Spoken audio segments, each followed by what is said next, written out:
Alors comme vous avez vu, le contrepaquet rond blanc, là, celui que j'ai mis dessus, que j'ai collé sur l'autre, c'était celui qui était fourni avec le camion, quoi, le fourgon. Et il rentrait dedans, c'était pas bien facile, c'était pas bien commode.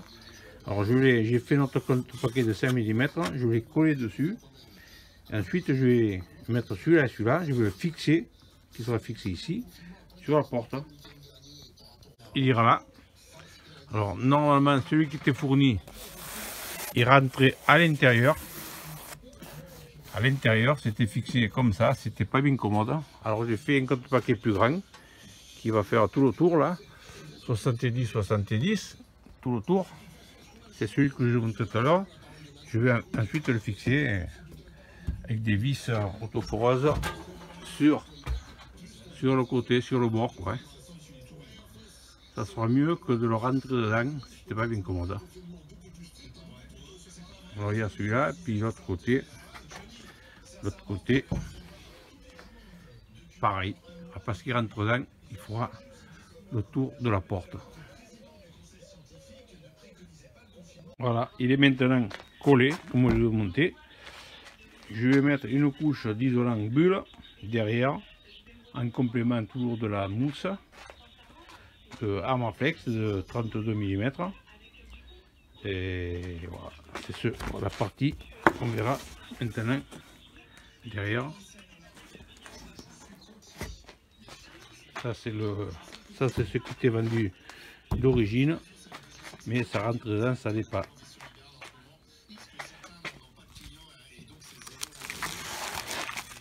Je vais le coller comme ça. Il sera fixé après sur le camion, sur la porte. De nos employés et des livreurs et instaurer des contrôles de température sur nos sites. Et toutes nos livraisons s'effectuent sans contact. Merci. Parce que Encore plusieurs semaines de confinement pour le docteur Antoine Feuille, épidémiologiste, professeur de santé publique à l'Université de Genève. L'épidémie est encore beaucoup trop active. Il faut aussi dire que c'est un...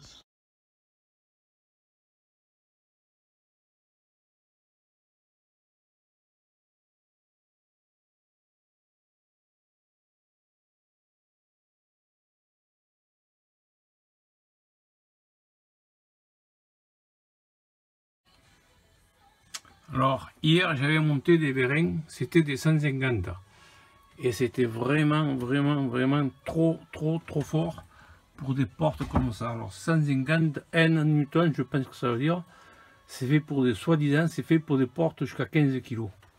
Bon, cette porte ne fait pas 15 kg, je n'arrivais pas à le faire fonctionner correctement, c'était trop fort, ça abîmait la porte. Et là j'ai monté des 100. Alors vous allez voir la différence, comme là ça fonctionne bien. Bon, la fermeture, il n'y a pas de problème. Là, on enlève un peu. Voilà.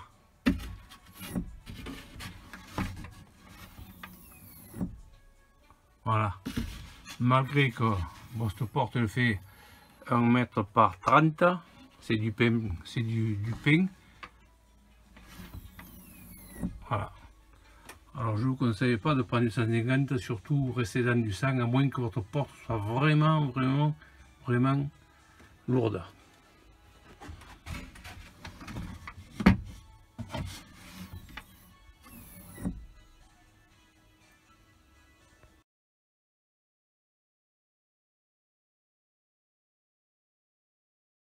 Alors voilà, j'ai bien rempli de laine de bois. Ça va bien dans toutes les cavités. J'ai bien remonté à fond jusqu'en haut du tube, oui, ça sera là-bas. Je vais faire ce côté pareil. C'est bien rempli, tout est bien bourré. Ensuite, je vais mettre cette plaque, la finition, quoi, avec le papier à bulle, le double face bulle. Voilà, fixé là. Là, ça fera une isolation au top du top. Voilà, il suffit d'y rentrer ça. C'est des pièces comme ça qui rentrent là-dedans automatiquement. Un petit coup de marteau. Voilà.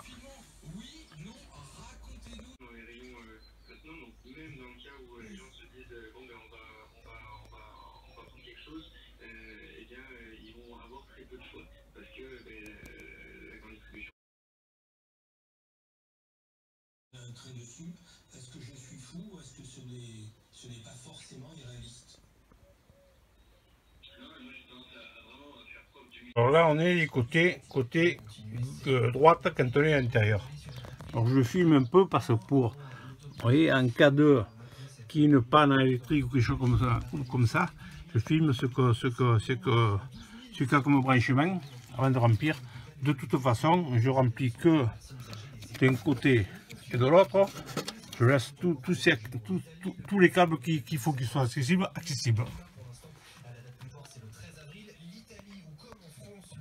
Voilà les montants bien remplis, les traverses et les montants. Il ne faut pas laisser d'endroit pas rempli. Bien rempli, bien bourré. Toutes les parties. Voilà. En laissant les accès libres. Vous voyez, là où il y a des branchements, là il y a des ampoules à changer, on ne sait jamais. Ah, tout bien rempli. Ensuite, je vais en mettre une couche dans le faux plancher. Étant donné que j'ai surélevé de 10 cm par rapport au sol normal, pour passer les câbles, pour passer la plomberie s'il y en a, pour passer tout ce qui est technique. Et j'ai ensuite mis une couche de 75 mm de laine de bois.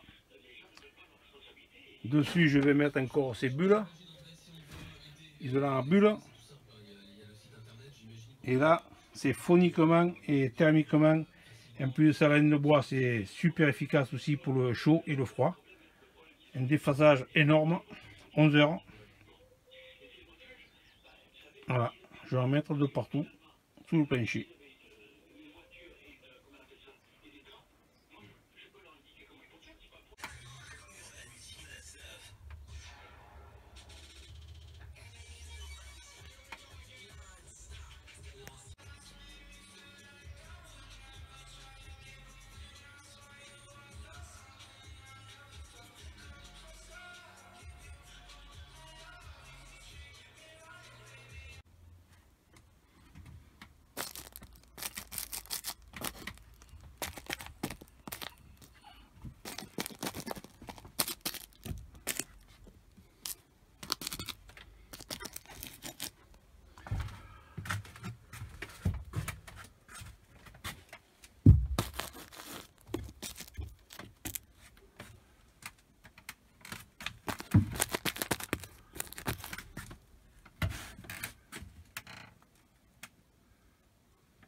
Il ne reste plus qu'à faire là.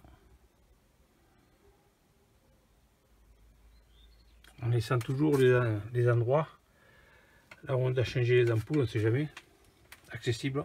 Prendre des photos avant de fermer.